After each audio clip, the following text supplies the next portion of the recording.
Hey everyone, back again for another video.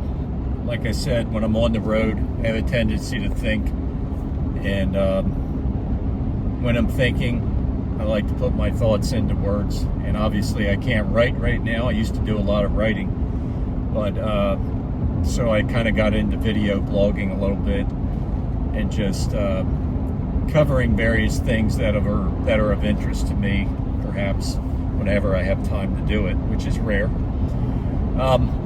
One of the things that I'm interested in is investing, more specifically, the crypto markets. Some of you may be interested in that. Some of you may not touch it with a 10-foot pole, and I understand why if that's the case. There is that risk to reward ratio, and some view crypto as uncharted waters. Others view it as the best type of investment there is out there for everyday people to make potentially a significant amount of money. Well, like everything, crypto this cycle, in comparison with, say, 2017, 2021, even as far back as 2011, 2012, this cycle is a bit different. Crypto has been called the wild, wild west when it comes to investing. And to a degree, that's still true. However, this bull run cycle that we're in right now, we have Bitcoin sitting at about $117,000. And we've seen a major spike upward in the last 4, 5, 6 days, the last week. And the last couple of days, the last 24 hours, it's really went up. And many believe that we're going to see Bitcoin go up to $120,000 to $200,000 this cycle, potentially. I am in that camp. That is pretty much the window that I believe it will go up to. And of course, once Bitcoin goes up and Bitcoin dominance goes below 50%, usually have Ethereum kick in. And then once Ethereum dominance goes down, typically you have altcoin season. Then you have the high coin, the high cap coins and the mid caps and the low caps. And then you get into meme coins and other type of coins that will eventually kick off. And at least that's the hopes of many people who are invested in crypto. Crypto is one of those things that is still new to a lot of people throughout the country, throughout the United States, throughout Europe, throughout the world even. And there's, comparatively speaking to the world population, only a minority of people are invested in crypto. So it's still a new territory, unlike the stock market, the S&P 500, which is, been around for quite a while. And we've seen many cycles. Since the Great Depression, we've seen some tremendous cycles. And then we've seen some pretty serious depressions and recessions along the way. I remember the dot-com bubble. I remember the real estate bubble that happened a number of years back. And but crypto is kind of the new kid in town. Bitcoin is the king. Ethereum, I guess, is the queen. And then you have the top 20 coins. Solana, Litecoin, XRP, USDT, and a number of others. And then you have the top 100, the top 200, and this cycle we have literally thousands of, I try to refrain from using profanity on this channel, but crap coins, for lack of a better term, ones that in all likelihood are either rug pulls or will not be around by the end of the cycle, or perhaps by the beginning of the next cycle. Now, typically, some of you may know, crypto bull runs run in 4-year cycles. After the Bitcoin halving, there is a period of time that goes by, and investors like to buy the dips. They like to buy at the very bottom, ideally, of course. and then sell at the top. Well, every cycle never ceases to amaze me that greed kicks in and a lot of people FOMO into their favorite coin, whatever that may be. Now this cycle's a bit different because we saw ETFs come around.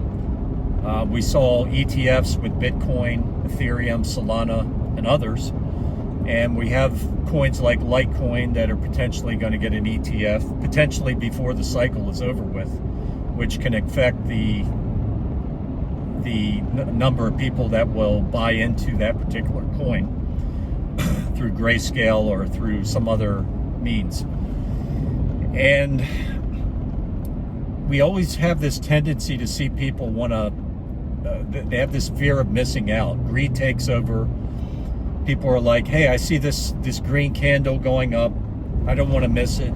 You know, I want to try to get in like everybody else did. But what many people fail to realize is that they should have gotten in at the very bottom.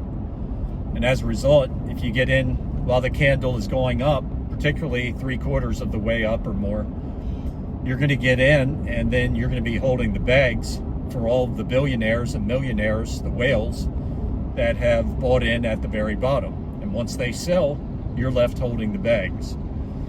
And so basically you lose, they win. And that's what they call fear of missing out, you know, degeneracy or whatever. If you're a degenerate, you pretty much focus on the greed aspect of crypto. You want to make as much money as possible for as little investment as possible. And the establishment, which is now bought into Bitcoin especially, knows all of this. They know the psychology behind investing. And they know that people have a tendency to not invest during times of fear. That's why you have the little emblem on most of the investment hubs that talk about fear and greed index. And right now we're in the midst of a greed index because of Bitcoin rising to 117,000. And earlier this cycle, I would say probably March, February of 2024, Bitcoin was around, I think, $65,000. So we've already seen it literally go from 65 all the way up to 117, with the potential of going much higher, you know, 120 to $200,000 plus. Some may even predict 300,000. I don't personally believe it would go that high. But once this Bitcoin dominance goes down, that's when you typically have Ethereum, like I said, and then altcoin season will kick in later. And that's when you see the true degeneracy of people investing. And they will buy in, they will rotate into other coins with the hopes of compounding their profits and, you know, cashing out, you know, as new multi-millionaires or new 100,000aires or whatever their objective is. But right now we're seeing coins like XRP and XLM go up, and XLM in particular, which I personally believe is already doing very well and will continue to do very well throughout this cycle. But you're seeing the green candle right now, and it was about 22 cents maybe about a week ago, 22 cents, and right now it's like 36 cents. And we've seen this candle go up and up and up, and you're seeing people jump in because they want to get a piece of the pie. You know, they want to be part of that number of people that can walk away saying, hey, I made a nice little profit off of XLM. But what they fail to realize is if you haven't bought at the bottom and you're buying while the candle is going up and up and up, you in all likelihood, chances are going to be holding the bags because some billionaire or multi-millionaire is going to sell their massive holdings, and that candle will quickly start going down. And as a result, that $300, that $1,000 you put into XLM will quickly dissipate down to 800, 700, 600, or if it's 300, down to 100. And you'll be left holding basically nothing. And hopefully you'll have the sense enough to sell what you do have and get out of it as quickly as possible. But that's the majority of crypto holders. At the end of the day, they invested, $1,000 or some a lot more, $10,000 into crypto, and they end up losing most, if not all, of their money. So it's very similar to gambling, very similar to casinos, the whole 9 yards. When you're there, people bring in a ton of money and they walk out with very little. And if they do win, then they reinvest it back into something, and then end up losing that money also. So crypto is a very risky investment. There is a high risk, high reward ratio in crypto, and that's why people are drawn to it. The stock market, not so much, because pretty much everybody knows the stock market is controlled. It's controlled by Wall Street. It's controlled by the billionaires. It's controlled by the banks. It's controlled by the investment houses, JP Morgans and all these types. So they know how to use your psychology against you. They know how to use it against you. And they've been doing a very good job of that for generations. So only a few ever make any real money when it comes to investing. And that's why they say don't put all your eggs into one basket, when it comes to the stock market. I'm by no means an expert at this, but I do like to dabble a little bit in the stocks, and tech stocks in particular, crypto right now. And the way I see it is, you need to diversify your portfolio. This is not financial advice by a long shot. I'm not a financial advisor by a long shot. But I do have a little common sense, and common sense says don't put all your eggs into one basket, because if you drop that basket, you're going to break all your eggs and you're going to have nothing. So I'm not really recommending anything, but if people out there do want to get into crypto while this cycle is still pre-altcoin season, which I still believe it is, perhaps focus on the top 20 coins. Maybe invest into Bitcoin ETFs or Solana ETF or something like that, soon to be Litecoin ETF. And don't focus so much on the green candles, because especially if they have a very low market cap. I mean, ideally you want to get into a low or mid coin or mid market cap, but you don't want to go with coins that are extremely low, like less than $1 million.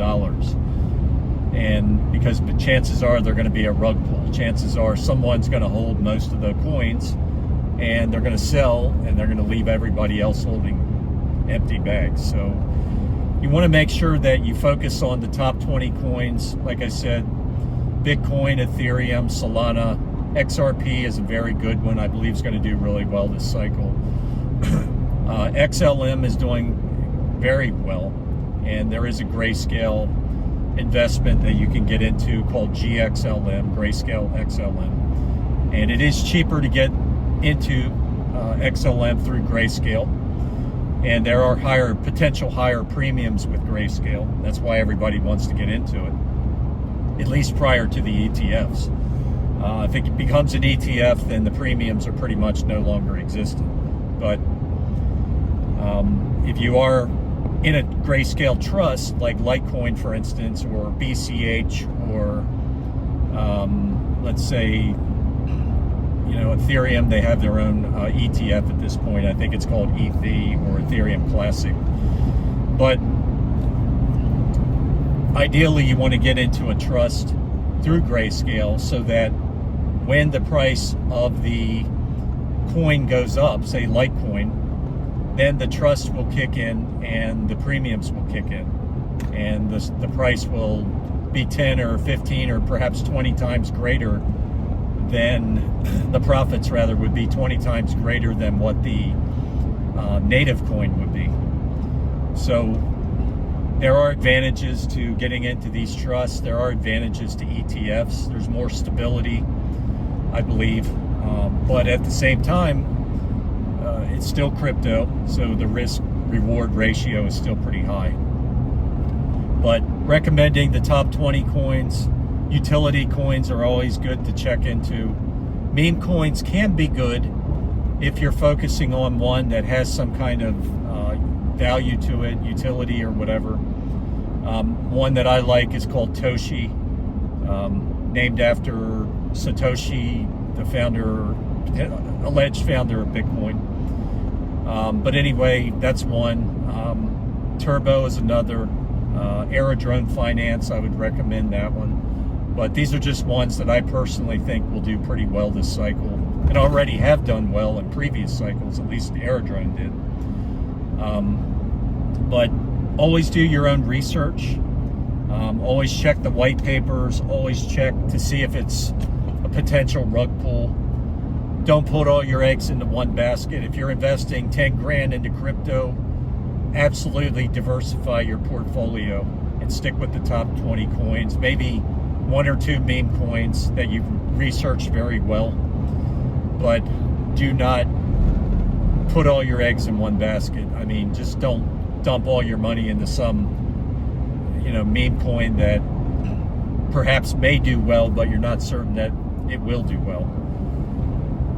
It's all speculation, of course. The economy could crash. Any number of things could happen. We're seeing a potential war with Israel and Iran. We're seeing Donald Trump affect the markets with just his, posts on, on his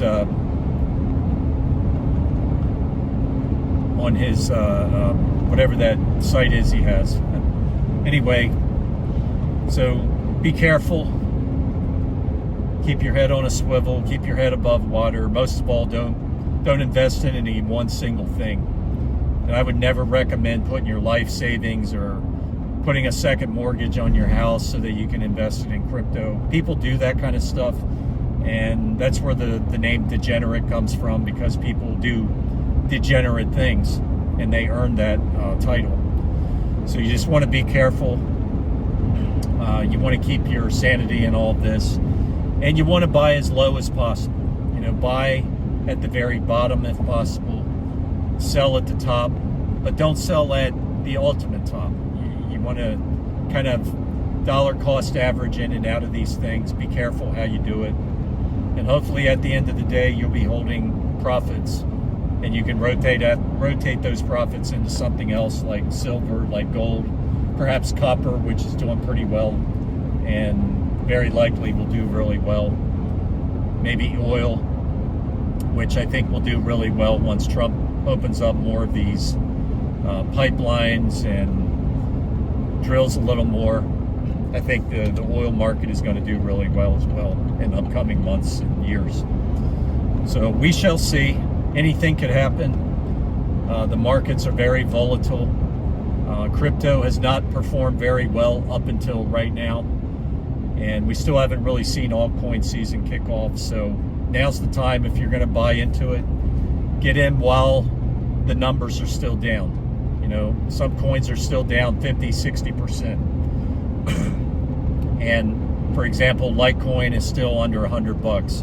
Litecoin could easily do $400 or $500 this cycle, maybe 1,000. I've heard people say as high as 1,000. We don't know. But study the history of the coins that you're investing in. Look at the charts, compare, analyze them, see who's holding them, how many people are holding them, and just do your homework. And hopefully at the end of this cycle, we all will do very well. If not, we'll at least make a profit, and perhaps you can buy a new car or pay off your debt, which probably should be priority number one for most of us, and buy property. Because I think real estate, land is going to always retain value, and it's only going to increase in value. Anyway, this is not financial advice. Just me, driving down the road and pontificating, thinking out loud. So hopefully, good luck to you all in all of this, and have a great rest of the weekend.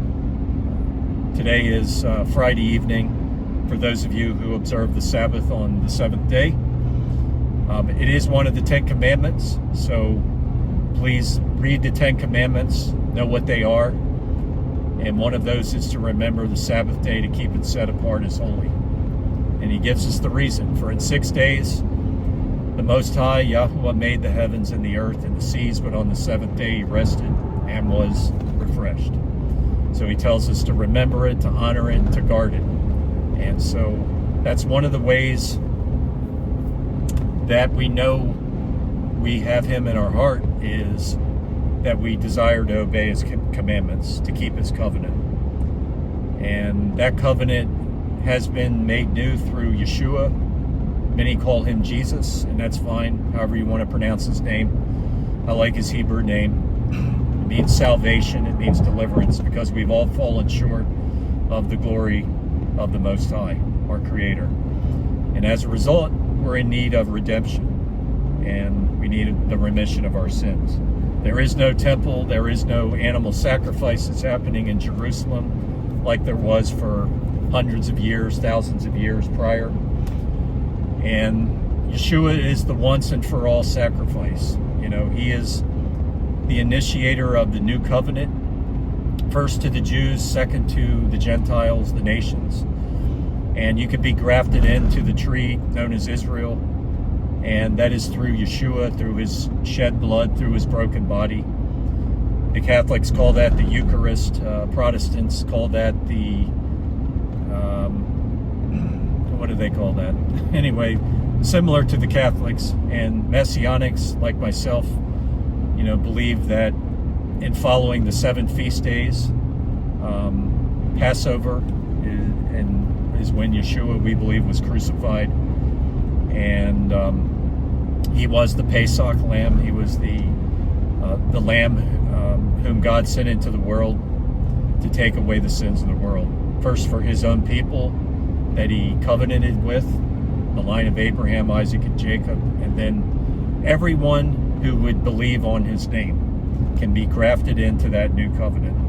And so I encourage you, if you do not know Yeshua, seek him out. You'll never be disappointed in him. You can be disappointed in his followers, for sure. There are many people who claim to follow him that have disgraced his name. You probably have heard of a number of televangelists out there that have just absolutely done things that are horrific and seem to be only after money to fleece the flock of God. But the truth of the matter is that is not Yeshua. Yeshua is the most loving, compassionate person you will ever possibly know. And the Father in heaven is also the same. So seek him out while he may be found. Read his word. Read the written scriptures. The gospel accounts are like many biographies of his life. And I would encourage you to read those. Read the Torah. Read the 10 Commandments. Know the law of Moses. Because that's how we know what is right and what is wrong. And he did not come to abolish the Torah, the law, the instructions, but to fulfill its requirements, because we could not do that.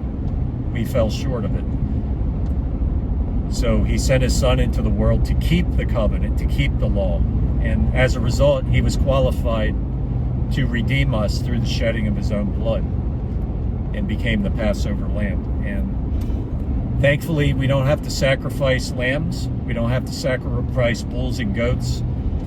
We don't have to go to a temple every year. We can simply go to his throne room to find mercy and grace to help us in our time of need. And he is our mediator. He is our go-between. There is one mediator between God, in Hebrew the word is Elohim, and man. And that is the man, Messiah, Yeshua.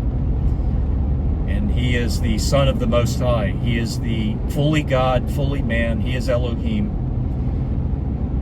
And he is not the Father, but he's one with the Father. He's echad with him. He's one with the Father. One in character, one in righteousness, one in essence, but he is not the Father, but he is one with the Father. And so God sent him into the world to redeem us so that we could be drawn back to God, reconciled to him. And once we're reconciled, he gives us the Holy Spirit for those who ask him. And the Holy Spirit will convict you of what is right and what is wrong. And the Holy Spirit will also enable you, empower you to live according to his instructions. So he'll give you that new heart. He'll take out the heart of stone and replace it with a heart of flesh. And he'll write his Torah, his instructions upon your heart. And what is those instructions? The summary of them is to love God with all of our heart, all of our soul, all of our strength, all of our mind. The second is like unto it, to love our neighbor as we love ourselves. And that's a summary of all 613 commandments. It's to love him and to love our neighbor as ourselves. We do that by following his 10 commandments, which are a summary of the 613. I call these the love commandments because basically the first 4 are how we love God, and the last 6 are how we love our fellow man. And I teach these to my children. I have my children memorize these, and I recite these to them regularly because in the Torah it says that we are to go over these things with our children. And we're to train them on what is right and wrong. And be sure of this, someone will train your children. Absolutely, someone will train your children. It may be the public schools, it may be their peer group, it may be their religious group, whatever it may be. Someone is going to train your children. And I would highly recommend that you train them in the fear of Yah, in the fear of God, the Most High. Solomon once said, remember your Creator in the days of your youth. So we want to train them while their minds are impressionable to follow his ways, to walk in humility before him. No one is perfect, obviously, but fearing God, keeping his commandments, this is the whole duty of mankind. We are to walk in his ways. We are to reflect his light, his glory, his righteousness. And we are to model our lives after Yeshua, who was the only perfect human being that ever walked the face of this earth. And when we follow his ways, people see that, and we become lights as he is light. And they can see the light, and they can follow after us, hopefully, and follow and reflect his glory as well. So anyway, just wanted to share those things with you while I'm driving down the highway. Wish you all the best. Shabbat Shalom to those who listen, who follow his commandments.